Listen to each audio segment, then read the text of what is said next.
the architect of American finance. The year was 1789. The United States was a startup nation, but it was already drowning in debt from the Revolutionary War. With no revenue to pay the bills and no credit to borrow more, the young republic was staring down a total financial collapse. President George Washington turned to his Secretary of the Treasury, Alexander Hamilton, with a simple but impossible command: fix it. Hamilton's solution? A series of 3 bold and incredibly controversial proposals. They would eventually save the economy, but they would also tear the country apart politically. First, Hamilton needed cash.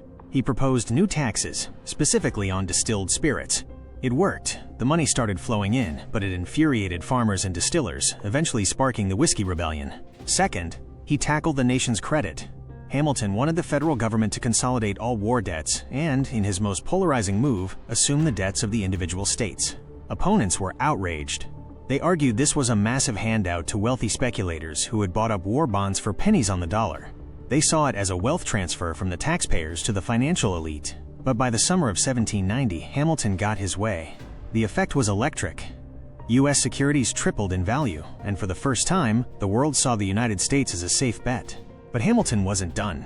His third and most explosive proposal came in December 1790, the creation of a national bank. This is where the gloves came off. Secretary of State Thomas Jefferson led the opposition. He argued that a national bank only benefited the urban elite and, more importantly, that the Constitution didn't give the government the power to create one. Hamilton fired back, arguing that a vigorous national economy was impossible without it. By February 1791, the bill was on President Washington's desk. But Washington was torn. He asked Jefferson and Attorney General Edmund Randolph for their input. Both told him the bank was unconstitutional.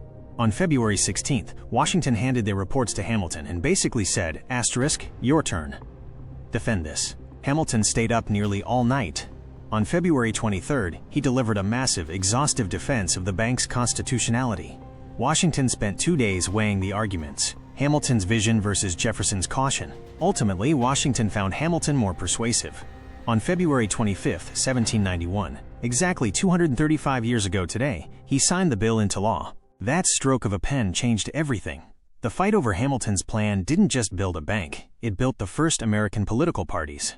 While Jefferson's party would eventually rise to power and repeal the whiskey tax, and the bank's charter would eventually expire, the foundation Hamilton laid remains. The 2 men on your screen, Jefferson on the left, Hamilton on the right, weren't just debating numbers. They were fighting over the very soul of the American government.